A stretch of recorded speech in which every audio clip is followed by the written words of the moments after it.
Bismillahirrahmanirrahim.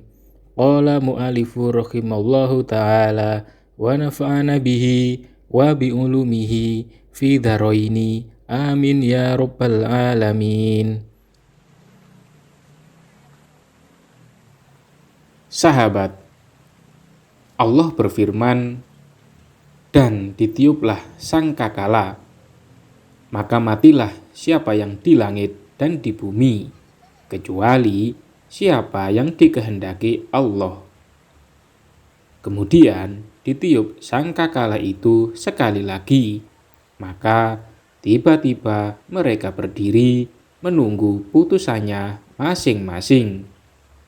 Quran Surat Az-Zumar ayat 68. Nabi menunjukkan bahwa di sana terdapat satu tenggang waktu yang memisahkan antara dua tiupan sangkakala, tiupan kematian dan tiupan kebangkitan. Pada jeda waktu antara keduanya juga ada beberapa peristiwa yang terjadi. Dalam riwayat Abu Dawud disebutkan bahwa jarak antara dua tiupan sangkakala tersebut ialah 40 tahun. Pada tenggang waktu itu, bumi akan berada dalam kondisi yang tenang dan sepi setelah segala sesuatu yang ada di atasnya dihancur leburkan. Bangunan-bangunannya, gunung-gunung, sungai, dan lautnya semuanya telah lenyap. Sementara matahari telah digulung dan dijadikan satu dengan bulan. Gedung-gedung pencakar langit semuanya telah dihancurkan.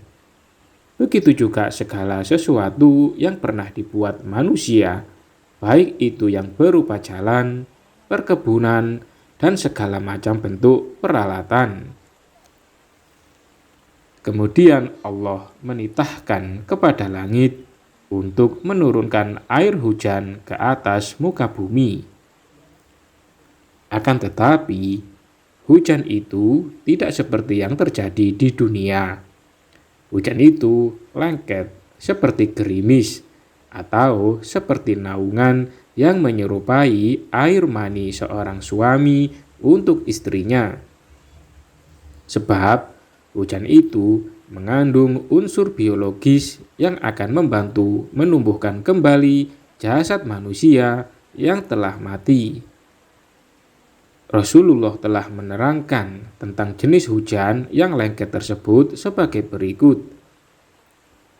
Abdullah bin Amr bin As meriwayatkan bahwa ia pernah mendengar Rasulullah bersabda, kemudian ditiuplah sangkakala, maka tidak ada seorang pun yang mendengarnya kecuali ia akan memiringkan sisi leher yang satu dan mengangkat sisi yang lain.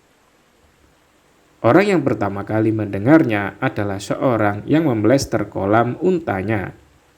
Maka orang tersebut pingsan dan seluruh manusia akan pingsan. Kemudian Allah mengirim hujan yang seperti embun atau gerimis. Lalu tumbuhlah jasad manusia. Kemudian ditiup lagi sangkakala. Dan tiba-tiba mereka telah berdiri menanti. Hujan yang turun secara terus-menerus selama 40 tahun dalam tenggang waktu antara dua tiupan sangkakala berfungsi untuk menyusun kembali jasad manusia untuk kedua kalinya yang sebelumnya telah hancur dan binasa serta telah berubah menjadi tanah. Abu Hurairah mengatakan bahwa Rasulullah bersabda, sungguh dalam jasad manusia itu terdapat satu tulang yang selamanya tidak akan dimakan tanah, dan darinya ia akan disusun kembali pada hari kiamat. Para sahabat bertanya, tulang apakah itu, wahai Rasulullah? Beliau menjawab, tulang ekor.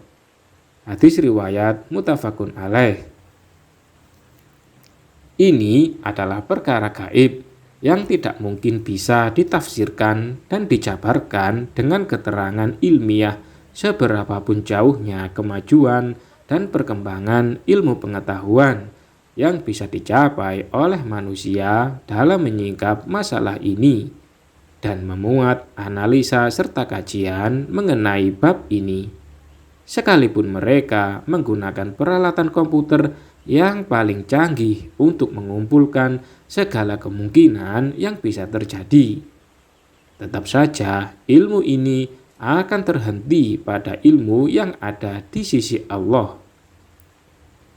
Semua peristiwa yang terjadi di antara dua tiupan sangkakala yang diberitahukan Rasulullah kepada kita merupakan ilmu yang datang dari sisi Allah. Allah telah mengilhamkan dan memberitahukannya kepada Rasulullah melalui perantara malaikat Jibril, dan ini adalah rahmat dari Allah. Ketika manusia binasa dan tulang belulangnya hancur dan berubah menjadi tanah, pangkal tulang ekor yang besar dan beratnya tidak lebih dari biji adas inilah yang masih akan tetap tersisa. Tidak mungkin ada orang yang bisa melihatnya karena ia telah bercampur dengan tanah. Akan tetapi, Allah Maha mengetahui tempat di mana ia tersimpan. Ketika Allah menurunkan hujan yang berupa cairan seperti air mani dengan spesifikasinya yang telah Allah ciptakan pada masa tenggang antara dua tiupan sangkakala, akan mampu masuk menembus celah-celah tanah, bahkan ada yang sampai meresap ke dalam tanah yang sangat jauh. Oleh sebab itu, turunnya hujan tadi memakan waktu yang cukup lama sehingga bisa mencapai seluruh permukaan bumi dan mencapai semua yang tersisa dari manusia, sekalipun manusia itu dikubur di dalam perut bumi. Allah berfirman, "Di mana saja kamu berada, pasti Allah akan mengumpulkan kamu sekalian pada hari kiamat." Quran Surat Al-Baqarah ayat 148. Setelah air hujan tersebut benar-benar melekat pada pangkal tulang ekor, jasad manusia akan langsung tumbuh seperti tumbuhnya sayuran. Tubuh manusia dengan susunan, indera, dan perasaan akan terbentuk kembali persis seperti yang dimilikinya ketika hidup di dunia. Tidak ada perubahan sedikit pun. Ini merupakan salah satu bukti sempurnanya keadilan ilahi.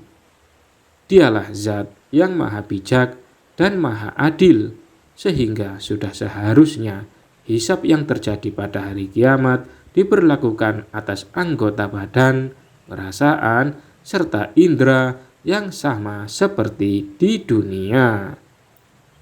Wallahu a'lam bishawab.